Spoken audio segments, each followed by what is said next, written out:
आइए अब हम असामान्य आणविक द्रव्यमान क्या होता है इसके बारे में जानेंगे। Abnormal molecular weight.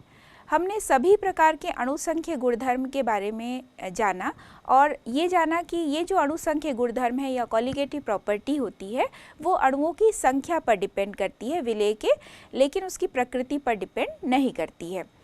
तो सभी अणुसंख्यक गुणधर्म की सहायता से हमने आणविक द्रव्यमान को ज्ञात करना सीखा, विलेय के आणविक द्रव्यमान को ज्ञात करना हमने सीखा। यहाँ पर यदि आणविक द्रव्यमान सही है, किसी भी विलेय का आणविक द्रव्यमान यदि सही प्राप्त होता है, इसका अर्थ ये है कि यहाँ पर विलेय के अणुओं का न तो संगुणन हुआ है और न ही वियोजन हुआ है। विलेय के अणुओं का जो सामान्य आणविक द्रव्यमान है वह कुछ शर्तों तक ही सीमित होता है, जैसे यदि विलेय के अणु अवाष्पशील है, यदि विलयन तनु है और यदि विलेय के अणुओं का विलयन में ना तो संगुणन हो रहा हो और ना ही वियोजन हो रहा हो। ऐसी स्थितियों में जो विलेय का आणविक द्रव्यमान ज्ञात होता है वो सही होता है, सामान्य होता है, एक सामान्य आणविक द्रव्यमान हमें प्राप्त होता है। लेकिन यदि किसी विलयन में विलेय के अणु का संगुणन हो जाए या विलेय के अणुओं का वियोजन हो जाए तो ऐसी स्थिति में जो आणविक द्रव्यमान है वह सामान्य से कुछ हटकर हो जाएगा, या तो वह घट जाएगा सामान्य की तुलना में या फिर वो बढ़ जाता है। हमने ये देखा कि सभी जो अणुसंख्यक गुणधर्म है उसकी सहायता से जब आणविक द्रव्यमान ज्ञात करते हैं तो उसका सूत्र क्या होता है।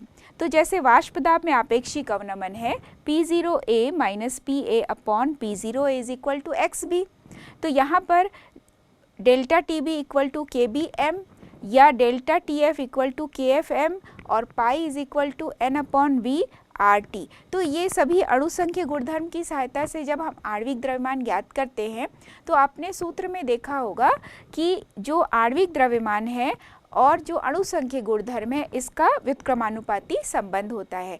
यदि अणुसंख्यक गुणधर्म के मान में वृद्धि होगी तो आणविक द्रव्यमान का मान कम हो जाएगा और यदि अणुसंख्यक गुणधर्म के मान में कमी होगी तो आणविक द्रव्यमान बढ़ जाता है। तो आइए अब इसे हम उदाहरण द्वारा समझते हैं। सबसे पहले हम लेते हैं कि यदि विलेय के अणुओं का वियोजन होता है, तो वियोजन की स्थिति में यदि पोटेशियम क्लोराइड को यहाँ लें उदाहरण में, तो पोटेशियम क्लोराइड वियोजित होता है K प्लस एवं Cl माइनस में। तो यहाँ पोटेशियम क्लोराइड का 1 मोल है, उससे हमें 2 अलग अलग प्रकार के आयन प्राप्त हुए, यानी 2 मोल आयन्स के प्राप्त हुए, एक पॉजिटिव K प्लस और नेगेटिव के रूप में Cl माइनस। चूँकि यहाँ पर आयनों की संख्या में वृद्धि हुई तो अणुसंख्यक गुणधर्म का मान बढ़ गया। अणुसंख्यक गुणधर्म का मान बढ़ा तो आणविक द्रव्यमान का मान यहाँ पर कम हो जाएगा। तो देखा गया है कि पोटेशियम क्लोराइड का जो आणविक द्रव्यमान होता है वह होता है 74.5 और इसका जब आधा हो जाएगा तो ये होगा 37.25। तो यहाँ हमने देखा कि जो KCl है उसके आणविक द्रव्यमान में, उसके सामान्य आणविक द्रव्यमान में कमी हो गई। ये कमी इसलिए हुई क्योंकि यहाँ पर वियोजन हुआ। वियोजन होने से अणुओं की संख्या में, आयनों की संख्या में वृद्धि हुई, तो अणुसंख्यक गुणधर्म का मान बढ़ गया। तो अणुसंख्यक गुणधर्म और आणविक द्रव्यमान का व्युत्क्रमानुपाती संबंध हमने देखा ही है। अणुसंख्यक गुणधर्म के मान में वृद्धि हुई और आणविक द्रव्यमान का मान कम हो गया। आइए अब हम संगुणन के उदाहरण को समझते हैं कि किस प्रकार से विलयन में विलेय के अणुओं का संगुणन होता है। यहाँ उदाहरण हम लेते हैं कि यदि बेंजीन में एसिटिक अम्ल को घोला जाए, तो बेंजीन में जब एसिटिक अम्ल को घोलते हैं तो एसिटिक अम्ल के 2 अणु हाइड्रोजन बंध के द्वारा जुड़े रहते हैं और एसिटिक अम्ल जो है वो डाइमर फॉर्म में ही पाया जाता है, क्योंकि एसिटिक अम्ल के 2 अणुओं के मध्य हाइड्रोजन बंध का निर्माण हुआ है। तो चूँकि यहाँ पर अणुओं की संख्या में कमी हो गई तो अणुसंख्यक गुणधर्म का मान कम हो गया। वापस हम वही चलते हैं कि आणविक द्रव्यमान व्युत्क्रमानुपाती होता है अणुसंख्यक गुणधर्म के। तो चूँकि एसिटिक अम्ल को बेंजीन में घोलने पर एसिटिक अम्ल के अणुओं की संख्या में कमी हो गई, तो जब एसिटिक अम्ल के अणुओं की संख्या में कमी हुई तो अणु संख्या गुणधर्म का मान भी कम हो गया। अणु संख्या गुणधर्म का मान कम हुआ तो आणविक द्रव्यमान के मान में भी वृद्धि हुई। जैसे एसिटिक अम्ल जो है, इसका सामान्य जो आणविक द्रव्यमान है वो आप जानते हैं कि 60 होता है। जैसे ही संगुणन की स्थिति आती है तो इसका जो सामान्य आणविक द्रव्यमान है वह बदल जाता है, वह अब हो जाता है प्रेक्षित आणविक द्रव्यमान 120। तो इस प्रकार हमने देखा कि संगुणन की स्थिति में जो आणविक द्रव्यमान का मान है वो बढ़ जाता है, क्योंकि अणु संख्या गुणधर्म यहाँ पर कम हो गया, अणुओं की संख्या में कमी हो गई। और वियोजन की स्थिति में आणविक द्रव्यमान का मान घट जाता है, क्योंकि अणुओं की संख्या में वृद्धि हो गई। J.H. वान ठाफ ने सबसे पहले ये बताया कि किस प्रकार विलेय के अणुओं का वियोजन या विलेय के अणुओं का संगुणन होने पर उसके आणविक द्रव्यमान में किस तरह से अंतर आता है, या उसकी मात्रा को समझाने के लिए वियोजन की मात्रा और संगुणन की मात्रा को समझाने के लिए उन्होंने एक घटक दिया, एक फैक्टर दिया, जिसको कहते हैं वान ठाफ फैक्टर। तो वियोजन और संगुणन से जो सामान्य आणविक द्रव्यमान है और जो प्रेक्षित आणविक द्रव्यमान है उसके मान में अंतर पाया जाता है। इस प्रकार J.H. वान ठाफ ने संगुणन या वियोजन की मात्रा को समझाने के लिए जो फैक्टर दिया उसे ही हम कहते हैं वान ठाफ फैक्टर। इसे I से दर्शाया जाता है। तो I बराबर होगा सामान्य आणविक द्रव्यमान बटा प्रेक्षित आणविक द्रव्यमान। इसको यदि हम अणु संख्या गुणधर्म के रूप में सूत्र के रूप में लिखेंगे तो क्या होगा, I बराबर अणु संख्या गुणधर्म का प्रेक्षित मान, सामान्य मान जब हमने लिखा तो आणविक द्रव्यमान का सामान्य मान लिखा, और अब हम लिखेंगे यदि अणु संख्या गुणधर्म के रूप में लिखेंगे तो अणु संख्या गुणधर्म का प्रेक्षित मान बटा अणु संख्या गुणधर्म का सामान्य मान। तो यहाँ चूँकि दोनों में व्युत्क्रमानुपाती संबंध होता है तो सूत्र भी उसी तरह से हमने लिखा, सामान्य आणविक द्रव्यमान ऊपर और अणु संख्या गुणधर्म के रूप में यदि लिखेंगे तो प्रेक्षित जो मान रहेगा अणु संख्या गुणधर्म का वो ऊपर लिखा जाएगा और सामान्य अणु संख्या गुणधर्म के मान को नीचे लिखा जाएगा। और आणविक द्रव्यमान के केस में सामान्य आणविक द्रव्यमान को ऊपर लिखेंगे और प्रेक्षित आणविक द्रव्यमान को हम नीचे लिखेंगे। यदि संगुणन भी ना हो और वियोजन भी ना हो तो ऐसी स्थिति में I बराबर होगा 1, क्योंकि ना तो संगुणन हुआ है विलेय के अणुओं का और ना ही वियोजन हुआ है। वापस हम चलते हैं संगुणन वाली स्थिति में कि यदि संगुणन होता है तो संगुणन की स्थिति में चूँकि यहाँ पर अणु संख्या गुणधर्म के मान में क्या होगी, कमी होती है और आणविक द्रव्यमान के मान में वृद्धि होती है। तो यहाँ जैसे अगर हम एसिटिक अम्ल का उदाहरण लें तो 60 बटा 120 करेंगे तो जो मान आएगा वो होगा 0.5, मतलब 1 से कम।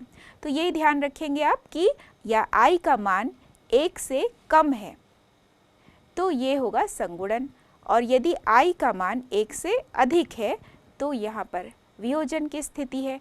तो I के द्वारा हम विभिन्न प्रकार के जो अणु संख्या गुणधर्म हैं या विभिन्न प्रकार के जो वियोजन या संगुणन की मात्रा है विलेय के अणुओं का किसी विलयन में, इसकी गणना कर सकते हैं। यदि 100% वियोजन होता है, किसी विद्युत अपघट्य का पूर्ण रूप से वियोजन हो रहा है, तो वान ठाफ घटक का जो मान है वह आयनों की संख्या के बराबर ही होगा। हमने एक एग्जाम्पल देखा था अभी कि पोटेशियम क्लोराइड जब वियोजित होता है तो K+ एवं Cl- में वियोजित हुआ। तो यहाँ पर यदि I हम कैलकुलेट करेंगे तो I बराबर होगा वियोजन के बाद अणुओं की संख्या बटा वियोजन के पहले अणुओं की संख्या। तो वियोजन के बाद हमने देखा आयनों की संख्या 2 है, K+ और Cl-, और वियोजन के पहले अणुओं की संख्या यहाँ पर 1 KCl है। तो हम यहाँ पे लिखेंगे 2/1 बराबर होगा 2। तो I का मान यहाँ पर 1 से ज़्यादा प्राप्त हुआ वियोजन की स्थिति में। दूसरी तरफ हम एग्जाम्पल लेते हैं एसिटिक अम्ल के 2 अणु जो कि द्विलक बनाते हैं जब उसे बेंजीन में घोला जाता है। तो 2 एसिटिक अम्ल संगुणित हो गए और एसिटिक अम्ल होल ट्वाइस बना, मतलब एसिटिक अम्ल के अणु संगुणित हो गए और एक अणु में कन्वर्ट हो गया। तो यहाँ पर I का फॉर्मूला क्या होगा कि संगुणित होने के बाद अणुओं की संख्या और नीचे हम लिखेंगे संगुणित होने के पहले अणुओं की संख्या। तो संगुणित होने के बाद अणुओं की संख्या 1 होगी, क्योंकि यहाँ पर 2 एसिटिक अम्ल के अणु हाइड्रोजन बंध बनाकर द्विलक कर लिए तो वहाँ पर 1 अणु बन गया। तो ऊपर 1 और नीचे एसिटिक अम्ल के 2 अणु लिए जा रहे हैं, तो यहाँ पर 2 एसिटिक अम्ल है तो हम नीचे लिखेंगे 2। तो 1/2 बराबर होगा 0.5। तो I की वैल्यू संगुणन की स्थिति में 1 से कम प्राप्त हुई। इस वान हाफ फैक्टर को हम विभिन्न जो अणुसंख्यक गुणधर्म के फॉर्मूला को हमने देखा उसमें हम लगाकर इस सूत्र को थोड़ा सा परिवर्तित कर सकते हैं कि यदि किसी विलेय का संगुणन हो रहा है या फिर किसी विलेय का वियोजन होता है विलयन में, तो इस फॉर्मूला में हम कैसे परिवर्तन कर सकते हैं। जैसे सबसे पहले वाष्प दाब में आपेक्षिक अवनमन हमने देखा, तो P0A minus PA upon P0A is equal to XB हमने पहले देखा था, अभी हम क्या लगा दिए IXB। I यहाँ पर वान हाफ फैक्टर है। दूसरी ओर जो क्वथनांक में उन्नयन का फॉर्मूला हमने देखा, डेल्टा TB बराबर KB इंटू M। यदि वान हाफ फैक्टर लगाएंगे तो delta TB equal to IKBM। यहाँ भी I जो है वो वान हाफ फैक्टर को बताता है। हिमांक में अवनमन के लिए सूत्र हमने पढ़ा delta TF equal to KF into M। यहाँ पर हम KF के पहले I लगा देते हैं तो delta TF equal to IKF into M होगा।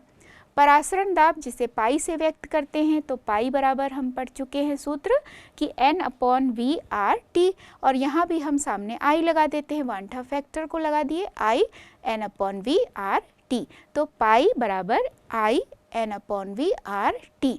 तो सभी सूत्रों में हम देख रहे हैं कि वान हाफ फैक्टर लगा दिया जाता है जो कि वियोजन एवं संगुणन की मात्रा के आधार पर परिवर्तित किया गया है। अब हम वान हाफ फैक्टर I एवं अल्फा यानी संगुणन और वियोजन की मात्रा के मध्य क्या संबंध है ये देख लेते हैं। अल्फा यहाँ पर वियोजन या संगुणन की मात्रा को दर्शाता है, तो अल्फा का फॉर्मूला हम लिख सकते हैं कि संगुणित होने वाले अणुओं की संख्या और विलेय के कुल अणुओं की संख्या। विद्युत अपघट्य A है और विद्युत अपघट्य A के जो N अणु हैं वो संगुणित हो जाते हैं यानी जुड़ जाते हैं, जुड़कर एक अणु बना लेते हैं। तो यहाँ हम फॉर्मूला लिखते हैं या जो समीकरण की शुरुआत हम करते हैं Na मतलब A के N अणु हैं जो कि संगुणित हो रहे हैं। A होल N लिखा है, मतलब N अणु लिया गया, उसमें से कुछ अणु जो है वो संगुणित हो गए। तो प्रारंभिक जो सांद्रण है वो Na का 1 है, क्योंकि अभी संगुणन हुआ नहीं है तो ये 1 है, और इधर संगुणन नहीं हुआ है इसलिए वो 0 है। और संगुणन होने के बाद की स्थिति क्या होगी, चूँकि साम्यावस्था यानी संगुणन होने लगा तो इसमें से 1 में से अल्फा पार्ट जो है वो संगुणित होने में चला जा रहा है, तो 1 माइनस अल्फा, और इस तरफ आएगा जहाँ पर A होल N है यानी इतने अणु संगुणित हो गए तो N में से अल्फा अणु का संगुणन हो गया, तो हम यहाँ पे लिखेंगे अल्फा बटा N। तो संगुणन के लिए, संगुणन की मात्रा के लिए सूत्र जो हम देखते हैं I बराबर साम्यावस्था पर कुल अणुओं की संख्या बटा प्रारंभिक अवस्था में कुल अणुओं की संख्या। तो चूंकि प्रारंभिक अवस्था में आप देखिए हमने 1 लिया हुआ है, तो प्रारंभिक अवस्था में अणुओं की संख्या में हम क्या लिखेंगे 1, और साम्यावस्था में अणुओं की संख्या यदि लिखेंगे तो वो दोनों को प्लस कर देंगे, यानी पहले की क्या अवस्था है और बाद की क्या अवस्था है, यानी 1 माइनस अल्फा और अल्फा बटा n। तो 1 माइनस अल्फा प्लस अल्फा बटा n तो बटा 1। तो चूंकि 1 यहाँ नेग्लेक्ट कर सकते हैं तो I बराबर 1 minus alpha 1 minus 1 by n। तो यहाँ पर जो 1 माइनस अल्फा है वो ब्रैकेट के बाहर है और 1 minus 1 by n bracket close. तो यहाँ पर ये सरल किया गया है, ऊपर वाले समीकरण को हमने सरल किया। तो सरल करने पर तो हमारे पास जो अल्फ़ा की वैल्यू आएगी वो अल्फ़ा बराबर होगा 1 माइनस I जो कि ब्रैकेट में है और n अपॉन n माइनस 1।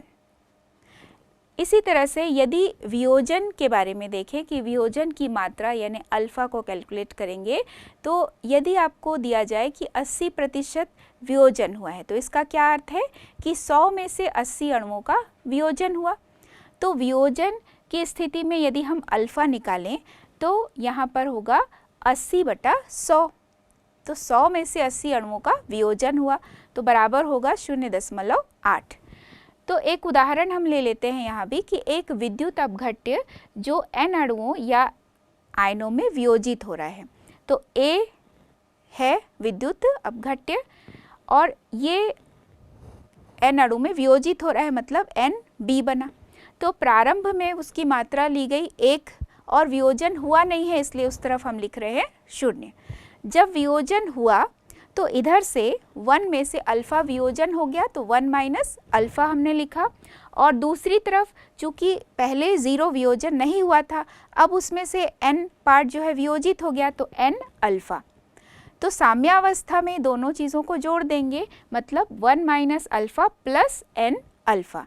तो वही सूत्र जैसा हमने संगुणन के लिए लगाया था, वही सूत्र हम फिर से लगा देते हैं कि I बराबर साम्यावस्था पर अणुओं की संख्या, यानी जब यहाँ पर वियोजन हो गया उसके बाद साम्यावस्था जो स्थापित हुई कितने अणु हैं, और प्रारंभिक अवस्था में कुल अणुओं की संख्या जो कि 1 है।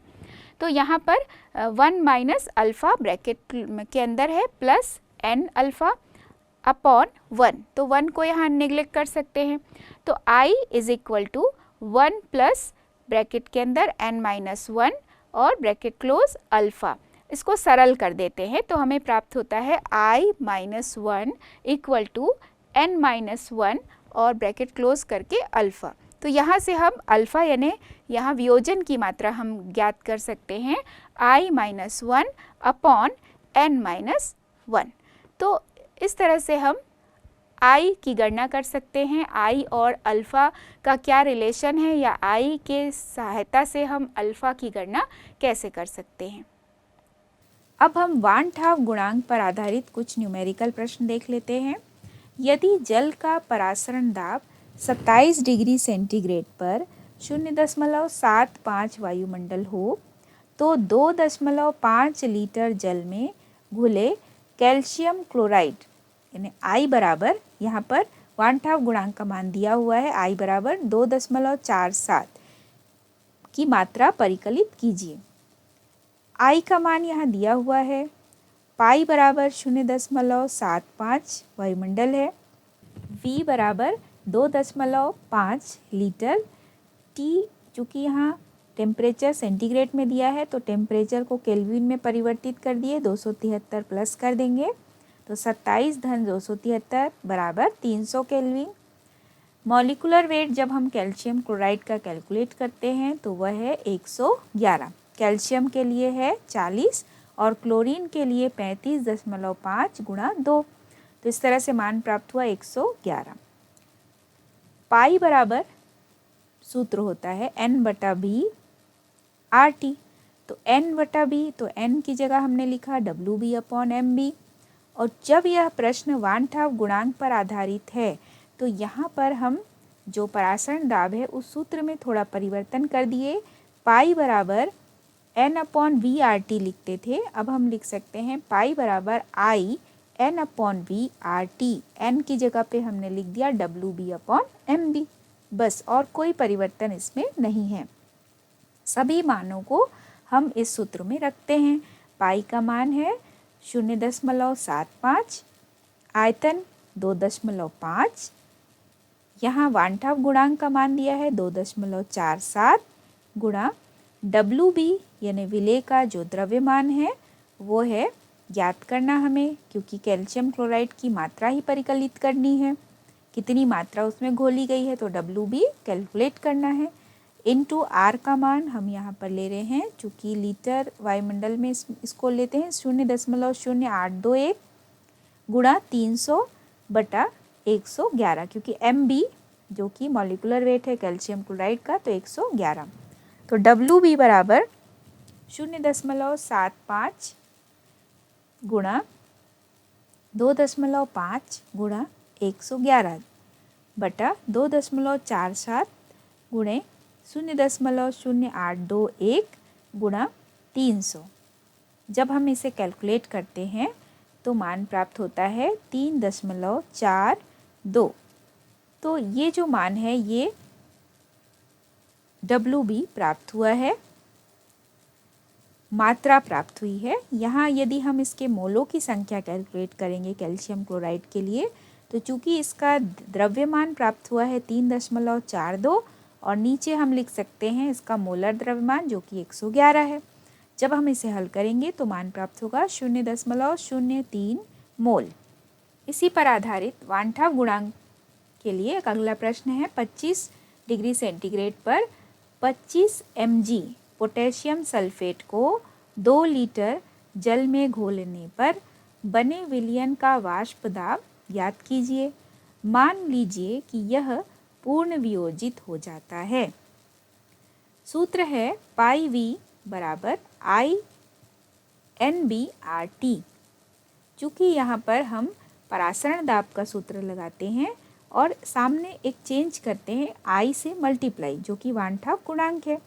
NB की जगह हम लिख रहे हैं NB मोलों की संख्या विलेय के लिए, तो WB अपॉन MB। पाई V बराबर NB की जगह हमने लिख दिया I into WB upon MB into RT। Potassium sulphate के लिए I का मान दिया हुआ है 3, होता ही है। WB बराबर 25 मिलीग्राम है, तो मिलीग्राम को हम ग्राम में कन्वर्ट कर लिए 0.025 ग्राम। यहाँ पर पोटेशियम सल्फेट का जो आणविक द्रव्यमान है वो हमने कैलकुलेट किया है 174। टेम्परेचर सेंटीग्रेड में दिया हुआ है, तो उसमें हम सेंटीग्रेड वाले टेम्परेचर में 273 प्लस कर देंगे तो हमें मान प्राप्त होगा 298 केल्विन। अब हम इन सभी मानों को परासरण दाब के लिए रखते हैं, तो पाई गुणा 2 बराबर 3 गुणा 0.025 बटा 174 गुणा 0.0821 गुणा 298।